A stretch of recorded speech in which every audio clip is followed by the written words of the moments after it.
We're ready to get started. Thank you. Quiet time, so I'm Cameron, or CJ, again, your board chair. I don't have a lot to announce. It's kind of the quiet time after the event before we start planning for next year. But a couple things I wanted to mention are the afterburn report, which we got a question about. We're all finalizing our sections of it and should have that available in the next month, probably.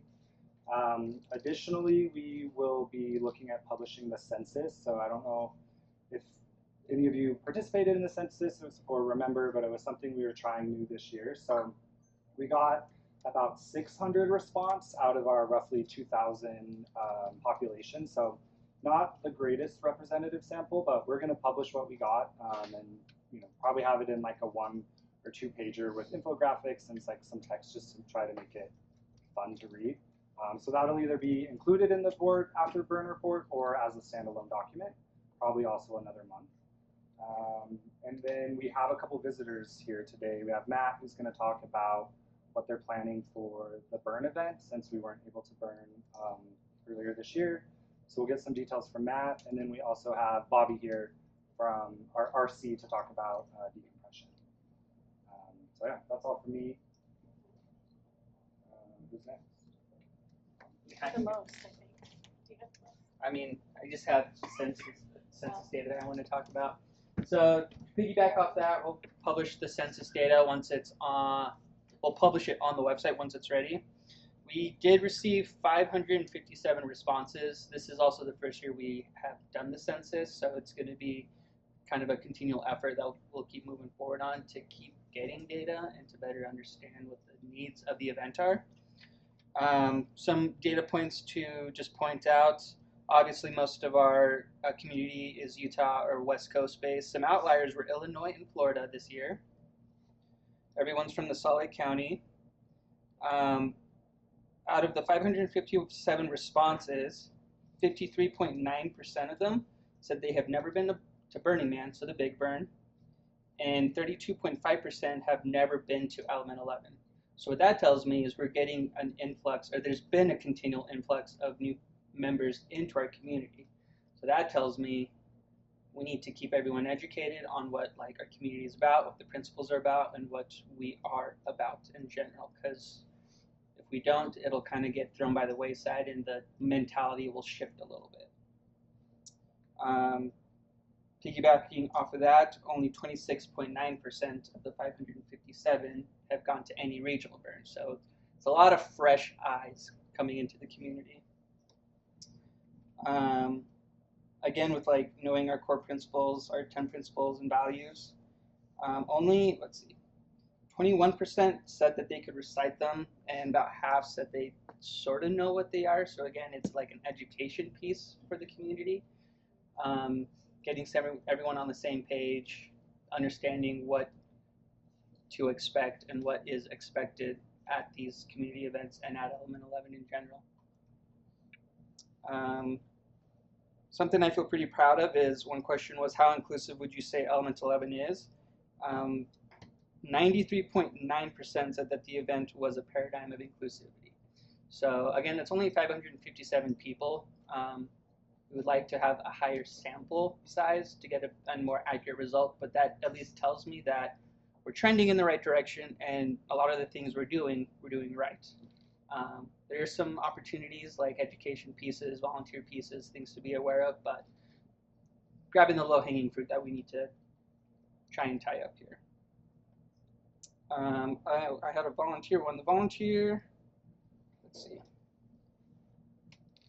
It's not on here. I had the percentage, from what I remember, of people who did not volunteer out of the sample size we got was roughly 60%. And that's a number I think we can work on to get smaller, even if it's just small things, people volunteering for like an hour or 2 hours just walking around doing a move sweep and things like that.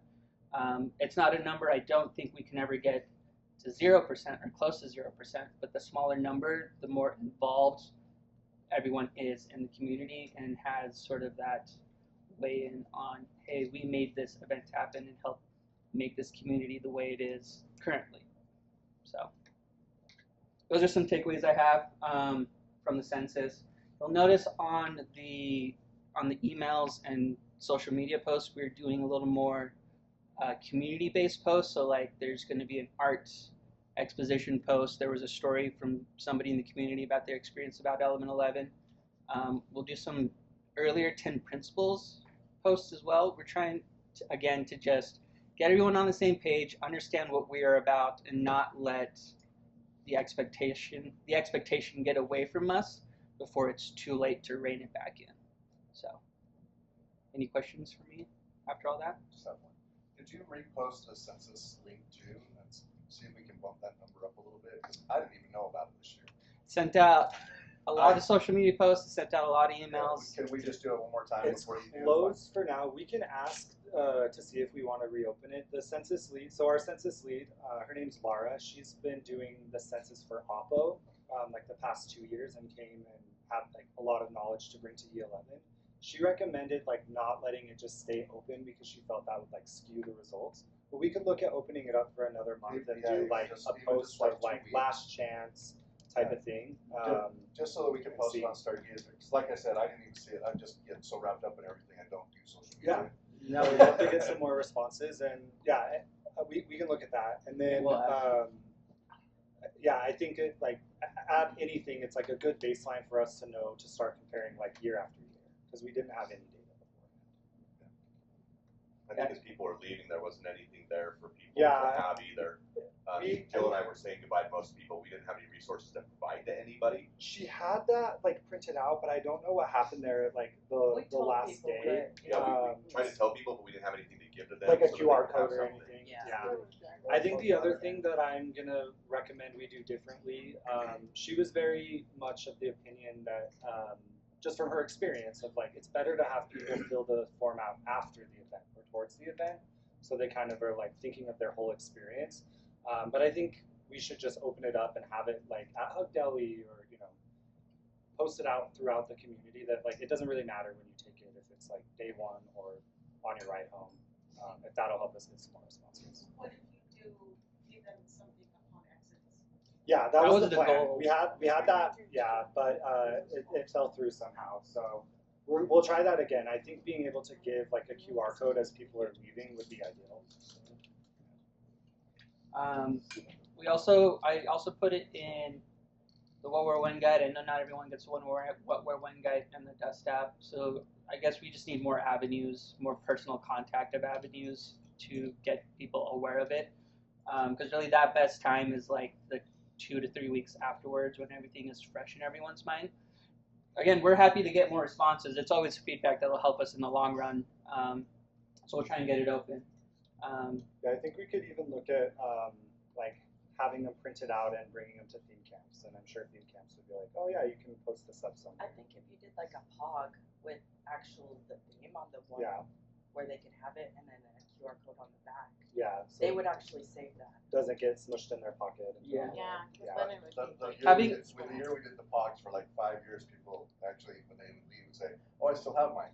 So That's a if good I had idea. 11 and the QR code, I think people would hang on to them. yeah, that leads to that's a good idea. And then when it's closed, it doesn't link, but maybe the next year you can just open it again and just refresh that QR code Mhm. instead of having to reprint every year. You just kind of do a new POG every year. Well, and this QR code is a specific URL to element11.org/census, so that is something we can do. Cool. I do like the POG idea. I don't want to say no to handing out paper to people as they're exodusing, but I just think about resources and move management and things like that. That's fine. I'll clean it up later. Yeah, but we don't need them to know that. That's the thing. We don't want that to be like the first thing on their mind. I want them, if they get a piece of paper, I want them to be like, oh, this is my responsibility. Sort of thing. You could put the QR code on the wristband. That would- Yeah. That's not a bad Maybe just idea. get the QR code out there everywhere. Yeah. Just on the posters everywhere. Just so that we. Stamp on Hornets. Welcome to Element 11. Instead of where do you want this? Where do you want this stamp on your ass? Okay, people are going to be scanning your ass. just cut out the paddle and scan the QR code. Yeah. Just a red mark. Perfect. Any more questions in that regard? Cool. Thank you. Me? Yeah. I'm Tom. I'm the art director. I don't have a whole lot to tell you guys right now. We did get one question about getting art grants open before the end of the year. I don't think that's probably going to happen. We wouldn't be able to hand out checks before next year anyways because it has to be in 2026. But that said, we are going to open up the art grants for the effigy and temple before the end of the year. Those will be their own art grant process and will not just be lumped in with all the other art grants again. So hopefully we'll be able to get some more interest. Last year we only had a couple of people apply to build either of those. So I'm hoping that this year we can get some options to go with, figure out which one we think will be the best fit. We'll also be opening up the theme contest sometime around the end of October, beginning of November, and that'll run for a couple weeks, and then we'll have a theme. It's that time of year already. It's that time of year already. I know, it's kind of scary, isn't it? I think that's all I've got. Does anybody have any questions about art? I think you just answered. Awesome. Thanks, Tom. Thank you. The budget for the art is probably not. Oh, I have a thing I forgot to mention. Mitchell, our production director, is stepping down, and so I think we've maybe posted. Not yet. Not yet. We will be posting an opening for a production director. So if you're interested or you know anyone that would be a good fit, definitely reach out. Production director does a lot of coordinating with center camp, like the generators, the porta potties. EPW and gate is kind of the areas that the production director is over. And helps with theme camp placement. But you do have a crew, you do have a cabinet, people under you. You're not responsible for all of that. More so, just making sure that your leads are you're set up with what they need. I don't have anything this time. Sorry. Yeah. She's working on her afterburn report. Yes, I'm working on my afterburn report. I am also probably opening up a couple of my cabinet positions. I'm going to need them filled, and we'll probably reach out on social media and email about positions that I'll have open more towards the end of the year. But if you are interested in working in the safety department, reach out to me. I like anybody that's interested in working in safety. So that's all I have. I don't have anything. I'm Lisa. I'm the financial director, but I've just been balancing books and making 1 and 1 equal 2 and working on getting the afterburn report ready. So How do you feel about our financials this year? we're doing pretty good. I mean, we did spend a lot. We always spend a lot. A lot of prices went up, but we're still doing good. We've been thankfully to CJ and being able to put some of our money into some money market funds and stuff. We're still looking okay. So we're definitely not Burning Man. We're in much better position than Burning Man is. So We're not Burning Man. we are not in that realm. We are good. Yeah, we're sitting really well financially. And just for some context, the way that the org's like bylaws are written are that essentially every year that you buy a ticket to E11, you're making a donation to a nonprofit, right? We're a nonprofit. And that Make money, sure you use it as a tax you deduction. can definitely do that. That money that you're paying, so the money that we collected from tickets this year is to put on next year's event. So that's kind of how we operate, right? Like we're always going to be able to have one more event. And our spending for an event is about $400,000, maybe $430,000. It kind of fluctuates. And we're sitting really well with like our saved money that we could probably do an event and a half at this point. So yeah, we'll look at ways that we can, continue to give that money back to the community, whether it's like more art grants or bigger budgets on swag or the volunteer kitchen. That we'll start having those conversations, that planning in about a month or two. But yeah, we're sitting really really healthy from that perspective. The half event would be called Element 5.5. Nice. Are we still taking a percentage every year and boosting the money we're saving? What do you mean by that? I know that for a few years we were doing like a 30% so that we could get to the point where we could host an event without having to spend money. Or be able to have the money in the bank to spend. Are we still doing Yeah, a percentage? Well, we're still we don't have it like a specific percentage set aside, Okay. but all the money is there, and we know, basically, we all know, like, it costs pretty much this much, so we have anything that's over that is what we've got set aside for if we do something separate. Yeah, and like, I guess my thought process is now that we're there, we have the event covered and we now have half. Can we reduce the ticket price a little bit so that percentage kind of balances out? So that we don't all of a sudden have 2 or 3%, 2 or 3 events. Right. Well, we you know what I'm kind of saying? You see what I'm we saying? kind of did that a little bit this year. We didn't reduce, but we didn't jack it as high as we needed to. So Right. we cut that in half so that we kind of covered part of that because of the increase in box elders fees and Sure. and all of that. We in order to actually cover last year's event, the ticket would have needed to be a little bit higher, but we had some money we could. had some money that we countered that Yeah, so that that's we what I'm didn't have to raise it as high. And yeah, we'll definitely continue to do that. Don't quote me now because we still have to do our budgeting, but I don't anticipate having to raise prices. Good. Because I think if we can keep our price lower, where it's at, or low, a little lower, I think we'll stimulate our numbers again. Well, I guess with that, like, now more than ever, it's a good incentive to volunteer. Absolutely. And it's like we are kind of relying on veteran volunteers and not getting in a whole lot of new people, even though we are having an influx of new participants. And I feel like that's been slowly dwindling, and like the people that are still around are starting to feel a little bit like burnt out and wanting some We had extra some really hands, burned out and I feel volunteers like this year, not gonna lie. yeah. So, Yeah, so I definitely feel like, because we'll honor that, even if it's like, I don't know, the majority of the people now getting mostly free or discounted tickets, that's a win, because it's like, we don't put this on for you, we put it on with you, and it's like, everybody's a part of this, and nobody can do this alone. So, yeah, I feel like that is, we also still do like low income. So it's like those applications, that process is still going to be there for the people that are really feeling it. And it's like, I understand that this is a donation that not everybody can make, but there are ways around it. And I just want to like kind of push in that direction. So I guess I'm already segued into it, but yeah, so Afterburn, we're getting that done. And then after that, I will work on everybody's hours so that usually we send out that email in December, like you've earned blah, blah, blah, discount code tier.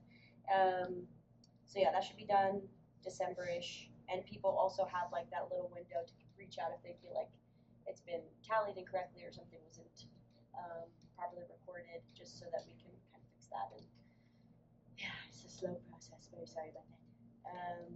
Yeah, I think that's all for volunteers, unless anybody has questions about anything, dates, timelines.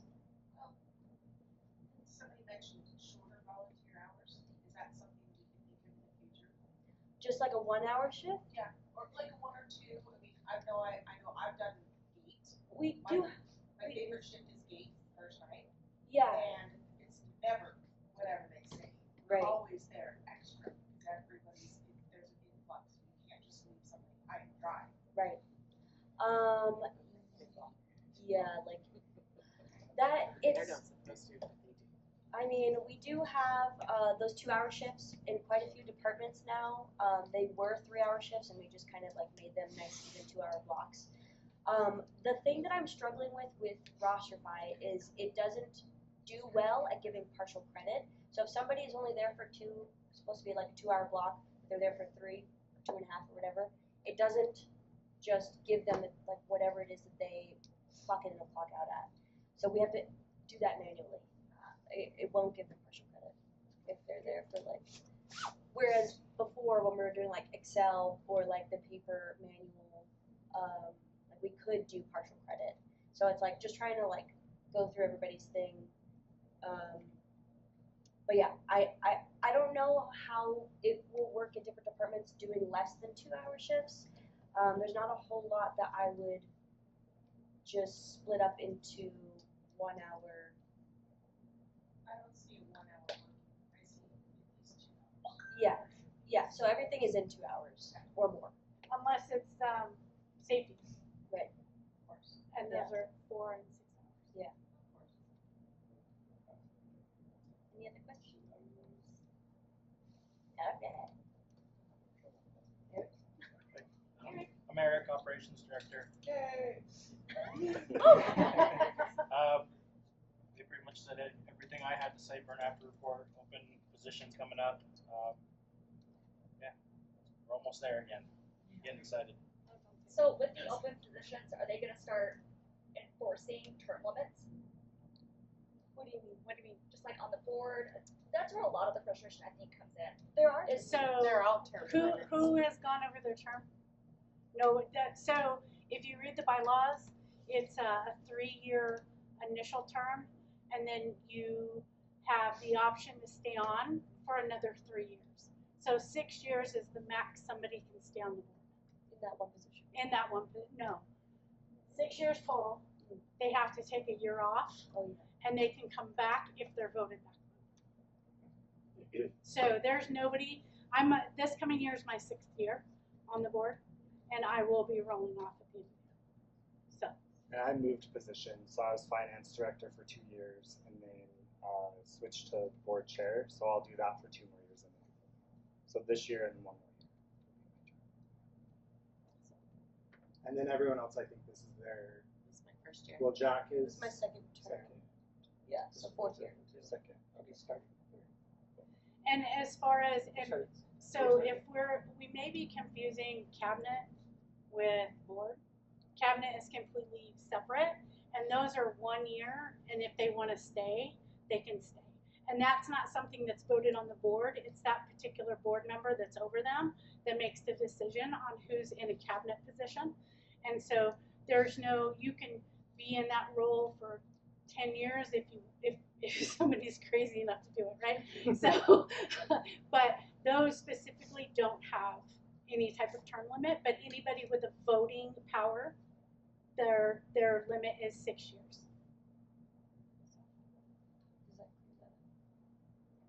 When we're brought on, we're contractually obligated for at least 3 years Yeah. to at least get like the hang of things and fully understand the scope of the role before we decide if we want to continue for the additional 1, 2, or 3 years.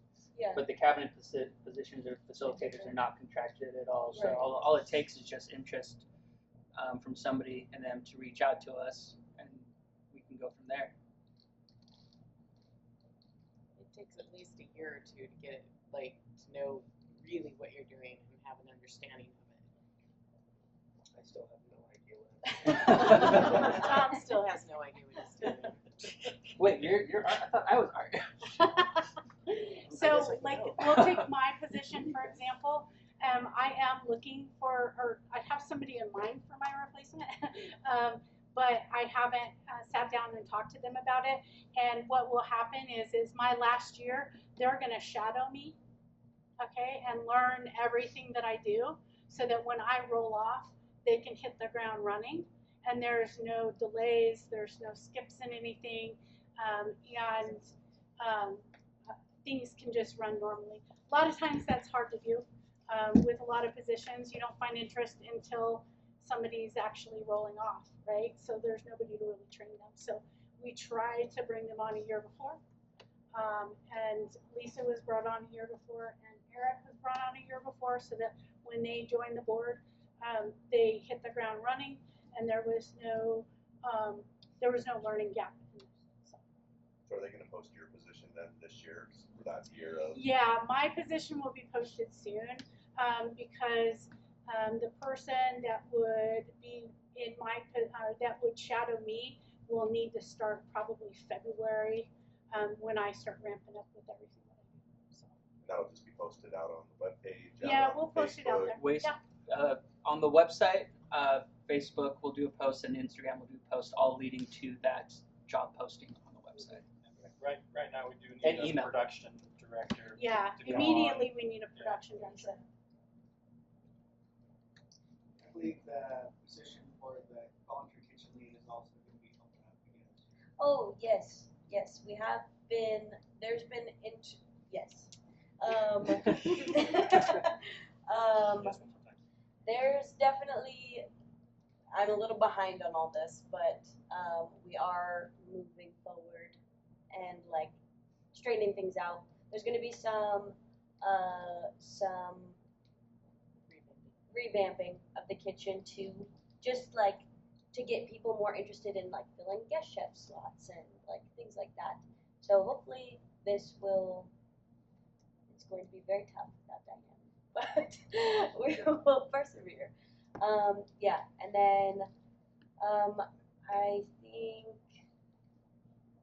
I might also, I have somebody that has expressed interest in shadowing me, even though I'm not rolling off yet, but just to kind of be a numbers person so that on top of census data, we can have more volunteer data, just because that I feel like is really important, and I'm not good at that, but we have somebody who is and is willing to do that, and I feel like that'll be a nice addition too.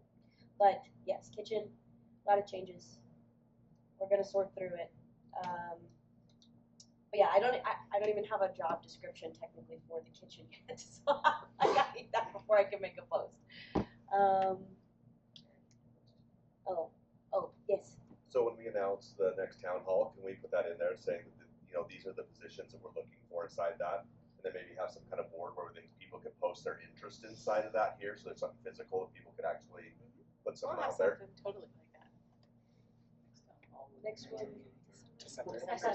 Yeah, like Oh. Jared's not charged, Jared's not charged. I thought we did for the whole year. Oh, yeah. It'll be sometime in December-ish. But yes, I'm taking notes on that right now. Thank you. So I just want to know who's in the cabinet and what does the cabinet do? For which? I can go first. I know my people really well. So in the safety department, I have a ranger lead, I have a sanctuary lead, I have a medical lead, I have an engine 11 lead. Those are, and I have the radio wrangler, which manages all of our communications. So I have 5 people. Rangers manage rangers, sanctuary manage sanctuary, and medical manages medical, and then my wrangler, he cleans all the radios, tests all the radios, makes sure the batteries are going, brings them to any events where we leave radios. And then those are all the cabinet people, and then I also have leads. So the difference between a cabinet person and a lead is a cabinet person is the one that does stuff year-round, right? So rangers, medical, sanctuary, they all have trainings before, right? We have things that we have to do beforehand. We have online training, we have in-person training. So all of that stuff is done by the cabinet. They get everything ready for the event. All of the materials that we need, everything, they get their volunteers. And then each of my departments have a lead that is a facilitator at the event. So that lead person does only stuff at the event.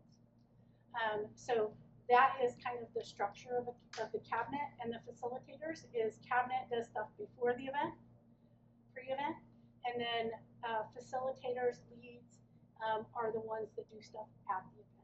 Now that doesn't say that cabinet doesn't do stuff at the event, it doesn't say that board doesn't do stuff at the event, but a facilitator only does stuff at the event. So, but that's what my people do. I don't, what are your cabinet? It's the same. It's the same, Well, yeah. no, Oh, what are they?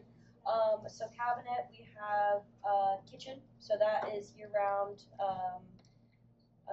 We also have a kitchen facilitator, so for the past couple years that's been Devin, and she just works during the event too many hours, so we're gonna try to divvy that up in some way so that we can not have people running around 24/7. Give them a little break. And we have RosterFi admin, so that is a cabinet level position because that is also year round. Swag, we have, swag, we have a cabinet person that is sourcing the swag, getting good deals, finding sustainable products, things like that. And then we also, this year we didn't have, but we usually have a swag facilitator at the event that is organizing volunteers to help hand everything out, track, record, whatever. And then Burning Angels, we don't have, technically the cabinet over that is kitchen, and then Burning Angels is a facilitator level position because it's just at the event.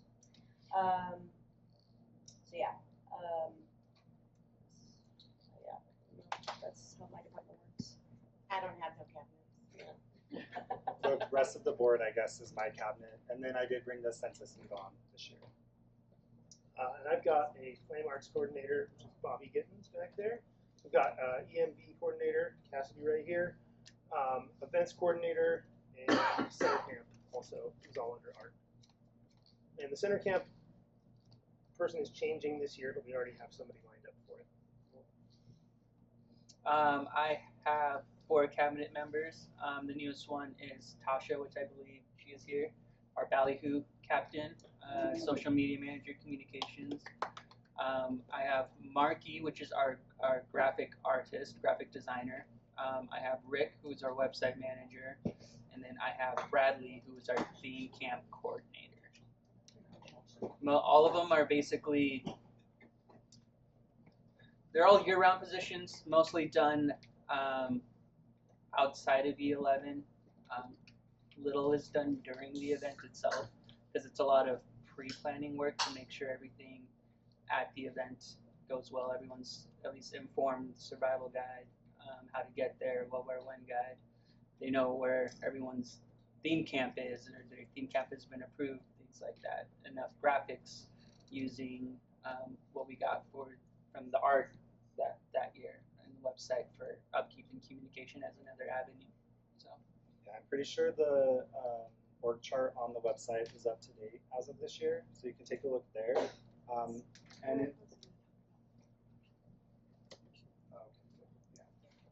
I would just say if there is a position on there that you're interested in and you're like, oh, I'm not sure like when that person's rolling off or if like there's availability, send us an email and we can look at it. And even like Jack was saying earlier, of like the kitchen coordinator, like last year that was a lot of work for one person. So there's probably opportunity for us to like split some of these up to make it a little bit more manageable. So yeah, if you're interested in something specific, like just voice that and we can see what we can do. Why can't it just like the year, how many years you put on there next year names, like year 3, year 4? Yeah. So us having to go to you, why can't it just be posted? Well, we could put like our years on there, but as we were mentioning, not every like facilitator is like a theme, right? Like they could go for longer. Whereas the board members, we have a little bit more stringent on that. Because people are like, oh, how long have you been doing this? I don't know, 10 years? usually, why don't we just repost those positions every year? Is that what you're asking? Like, why we don't just post the positions every year? No, like how many years you've been in that position. I see. Okay, yeah, I can add that. Do you feel that somebody's overstepped No. or something? No, it's just it's good information to have. Okay. I was just curious. No, just information. We do have the previous year's board members' history on the website as well. So you Yes. can look through the history and see Yeah, that's true. who's been Faces the the chairperson from 21 till now. And I also started off on the cabinet. I was a Ranger cabinet person in 2019. So cabinet is also a way to kind of move up into the board as well, where you learn different aspects of the department. It's kind of, the cabinet is kind of there for that as well, right? If you're looking at wanting to do more, the best thing to do is to let us know, right? That you're interested, because somebody might be, when I have my conversations with my cabinet, sometimes I feel like they're doing it as a favor for me, right? But because they don't want to leave me stranded, right? And I don't want them to ever feel that way. And so, you know, I can always find some, you know, I'll find somebody. I don't want anybody to do it out of, you know, the some sort of misplaced, like, I don't know, loyalty to me or obligation, right? And so if we have more people that are out there that are like, hey, I want to do this, you can talk to the cabinet people too and say, hey, how are you liking doing this, right? Do you enjoy it? You know, find out from them how they like it as well. And, you know, talk to them about maybe shadowing, right? If they're, you know, looking to, you know, maybe roll up into the board or something, right? So, I mean, we can post them out there, but we don't know if there's, I hate for us to be reactive, right? Where we're reacting to somebody leaving. We want to be proactive and we want these positions filled. So the more interest we have, more people let us know, then the more options we have, right? Because maybe I don't have a cabinet, but you know what? I might have a facilitator if you want to do the facilitator and learn everything the cabinet person's doing. And then when they roll off, you can roll right up into that, right? So we don't post for leads, right? The facilitators, we just do the cabinet. And then we ask people, hey, do you want to be lead? So showing that interest gets our pool much bigger for that type of stuff. So. This goes back to, you know, making sure everyone in the community is on the same page in terms of our like core values and the 10 principles and things like that, because we can make as many volunteer positions as we need, but if there's nobody standing up and speaking up to help fill these positions, then it makes it a little bit harder to throw the event and get all these responsibilities done. And so, again, bringing it back to community and making sure everyone's on the same page and educated and understand, like, this is the community we are, and they have some weight into how this event, Exactly. It's all volunteer. yeah, this Like, event we're all transpires volunteer. Like, throughout the year too. Any other questions?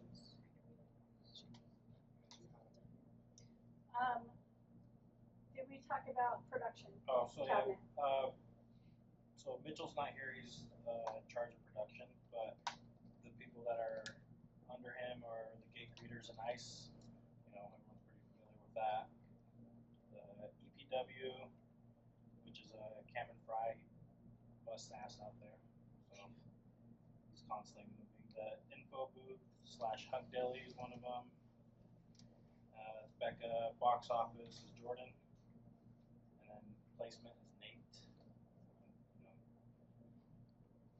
all those positions are filled at the moment, but you know, we need someone to do the production and kind of help out with that. If you're interested now, email us at bod@element11.org. But we will post that. Yeah. With a job description.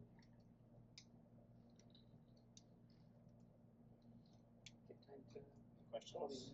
Oh, yeah. Bobby, Matt, Bobby wants to go first. Rochambeau, Rochambeau. Rochambeau. I'll go first. I gotta get going, guys. Bye, see ya. Yeah. Well, you can't leave. It's my turn. It's my sister's birthday. Oh, fair. Okay, fair. Thank you. Yeah. But that's just to start. Thank you, guys. We know this is not the easiest job, and sitting up here being the principals and getting quizzes has gotta suck.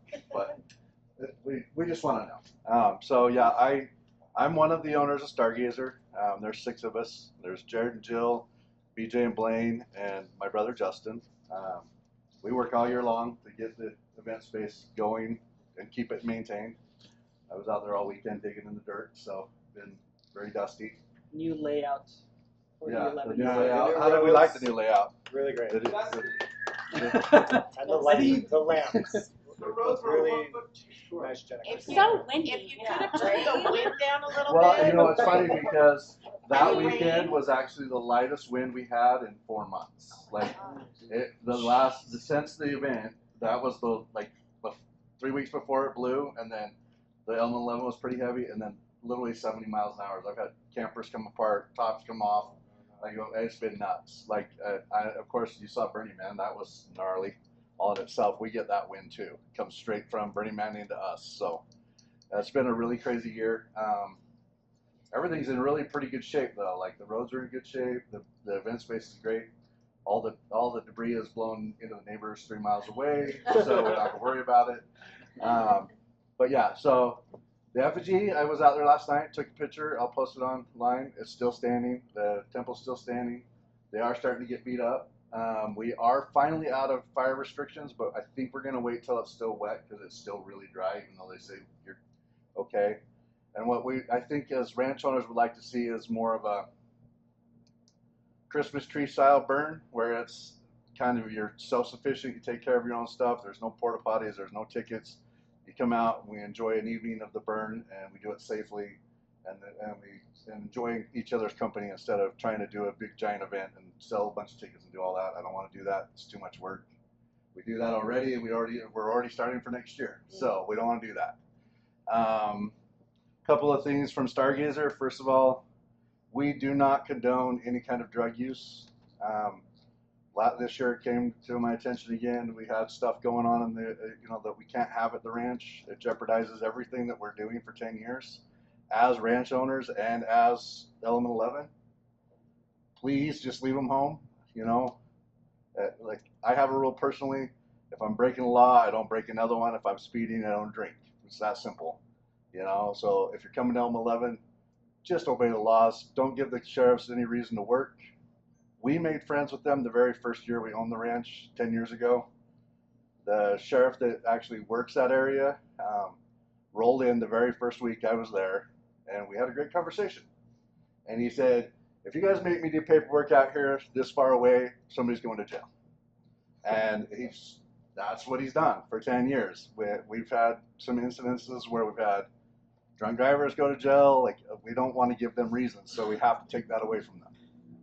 So as Stargazer owners, we don't condone any drug use or breaking the law. Consent's a huge one. Please, anything on the ranch is consensual. I've escorted people off personally, and I really don't want to do that. I don't like that. It doesn't make me feel great. And I love this community. That's why we put all of our heart and soul into the ranch, literally, and blood and sweat and and a lot of tears. We cry a lot together. So, is there a question? No, I was just saying you pee probably a lot too. So blood, sweat, tears, and pee. Yeah. So, new additions this year. We definitely got our well in, so we have a little more abundant water to be able to provide for kitchen, for cleaning, doing stuff. That's still a work in progress. It's a very expensive work in progress. We are controlling that pretty regularly, but we're trying to make it so that when we have an event, like the fire crews can get water on site, our water truck can get water on site. We're trying to make it so that we're actually more self-sufficient, so that we don't have to tap county resources. So, and it's a great swimming hole. and it's less wear and tear on water trucks. No more axles falling. Yeah, well, axles. We actually this weekend we pulled the motor out of the water truck that I own, so that it'll hopefully be up and running by January. But yeah, so because we would like to have the water truck always running at the ranch. So because what's crazy is the Box Elder County retired fire chief is Corey Barton. He's now a participant, and he's been coming for 10 years, and which was 7 of those was as the fire chief for Box Elder County. Now he comes as a volunteer and works his tail off with the rest of us. He's a medical lead. Yeah, he's fantastic. But I called him 2 years ago, and I sent him a text message of a picture. We were driving out to the ranch, and lightning struck and started a fire. So we jumped out, put it out, sent him a picture. It was about 45 yards of sagebrush on fire. So it happens so fast out there. So that's why we haven't done a burn. We really wanted to do it this weekend, but there was just no way. It was too dry. So that's what we have from Stargazer. Yeah, we'll keep you posted. We'll work with Stargazer to make sure that we get dates out to the public, so Yeah. We'll have a little bit of forewarning, right? Yeah, so I'm kind of leaning towards we start getting a little bit of snow, so it'll be probably a colder month. It'll be a little more challenging, but the ranch is really beautiful in the wintertime, and if we do it in the winter, then we won't have to involve the county at all, and we have a lot more control of what's happening. If we involve the county, that costs money. Yeah. I can tell you it's about probably at least 15,000. Yeah, just for to get the fire, trucks. just to get the fire guys Yeah, out there. just to get the And to be fair, some of those fire guys will come out just to come out. Yeah. So if we'll invite them, but we're not going to hire them. So. But that also means we don't have to sell tickets. Yeah, exactly. Thanks, you guys. Oh, question? Unfortunately, I missed last year, but it sounds like there was some like major updates with the layout and stuff. I was wondering if there's any additional layout or updates that you'd like to go over. There are some new layouts that we're working on. We did open more property this year. We actually have been, what would you say, the last 4 or 5 years, looking at the property of how we could open basically to double the size. Because we want to be prepared, because eventually this event's going to grow, whether we like it or not. If we get more volunteers. Yeah, and that's a big thing, the volunteers, but at the same time, we had, 59% of new people? Yeah. And I can tell you, doing Exodus the last 7 years, 8 years, I would say it's probably more like 70% are new. Because I always ask. This year I didn't do it. Jared and Jill did the Exodus. I didn't do it this year, first time, and I kind of missed it. But when you ask people if they volunteered, the first year it was like 70% is what we were seeing. So we have 70% of new people. That's why I was asking for the census, because I think if we could get those people involved, we could really start to pull our volunteers in. So yeah, I agree. Cool. Cool. Thanks, Matt. Yep. Your turn, Bobby. Yay, Bobby! Oh, Bobby and John. What? Bobby and John. We got regionals in the house. Woo! I'm Bobby, Burning Man Regional Contact today. John Warren, Regional Contact. Yeah. So we're having decompression on Halloween night, Friday night, and Jeremy Moreland, Project Awake, is going to be doing it. It's a fundraiser for them, and so we don't have ticket prices yet, but we have other information about it. We're going to be doing a trunk or treat beforehand for the kids. That'll be 2 to 5 trunk or treat, and we'll have DJ off, like competition sort of thing at the end, and DJ lessons for the kids, and a trunk or treat beforehand, and then adults only from 8 p.m. And he'll have the Omega big fire thing that he had out of Burning Man, the big claw thing, out there, and that takes a lot of propane. It's really something to see. Don't get to Burning Man to see it, then it's really going to be something to see. So that'll be neat. And Desert Dwellers has changed their venue to be a decompression, and probably Glitch Mob, we'll see. But yeah, Jeremy's going to be announcing all that sort of stuff, and ticket prices and all that soon. So that's his thing. We got a lot of space there. If you've ever been out there. There's a lot of. We won't know about the outdoor use permit just yet. They're working on it. But I think there's room outside for non-music related stuff. So if there's art cars, anything art you want to bring, contact Bobby or myself. We have some funds to throw at it. And tickets. Yeah, tickets. But there's a lot of lovely space out there with the lake backdrop there. It's just beautiful. So if you have something that we put out there, you want to bring it, let's make it happen. Yeah, anybody who has any friends. And I would like to see, decompression be kind of an information sort of place for, just love to see like a volunteer booth or something. Recruiter type of Promote, recruit. It's a time to, that's a good time to educate about our stuff is a decompression. So I kind of would like to see a booth or something that's like the 10 principles and what MOOP actually means in words. I don't know. We Education. Could our grant. Yeah, that'd be great. Yeah. Okay. Yeah, and Elm 11 was going to donate to our grants to get stuff out there too. So, yeah. Thank you guys. Appreciate that. Thank you. And yeah, Where is it? At Saltaire. At the Saltaire? Yeah, I didn't say that out loud just now. Saltaire. It's a huge space, and it's going to be awesome. We'll have some There's of a the treasure. Yeah, you have to find out where it's at. Yeah. Just like when you it's find from me at it. 8 to is the actual like events, but without kids. Couldn't 8 hear to you what? 2. 8 o'clock to 2 o'clock is what the time frame is for the. For the adults only. Okay. Yeah, we don't know if it's 18 or 21. That's all up to Jeremy and his permits and all that. It's, you know, letting him have it as a fundraiser means that, you know, he has the say on all that sort of stuff. And we're helping. Well, and if we could encourage down to 18, because we have a lot of 18 to 21. I'm encouraging that. Yeah. He's trying to get that. It's the timing for the permits for the Sure. bar and all that. It's gonna kind of, It's always tricky. you know, it's easier 21 and over, but he wants 18 too, so he's Okay. trying. So we'll see. Cool. But it's 2 to 5 for the kids, and kids will be free, and the trunk or treat cars will be free, and that sort of stuff. But then everyone will have to leave at 6:30 and, you know, show their badges after that. So, yeah, I think it'll be a huge decompression Halloween night, and the way it is. I think it'll be. If it rains, it's a big indoor space. Yeah, and if it rains, it's indoor too. So, It won't be like sea base. yeah, but really, you know, that time of year is usually pretty dry. So, but yeah, any other questions? Thanks, you guys. And to be announced, you'll hear more. Thank you.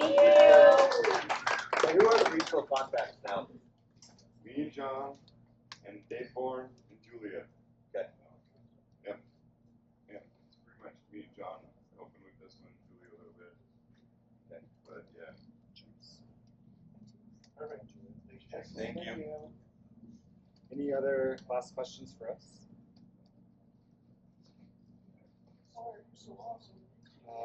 Comments, concerns? Feel free to grab some swag, Yeah. eat the food. Yep. No rush kicking you out of here, but yeah, that's all we have for content. We got this place until 4:30, so. Yeah. Yeah. Thank you, guys. Thank you. Yes, thank you. Are you doing a drawing? Oh yeah, Oh, yeah, yeah. drawing. Thank you.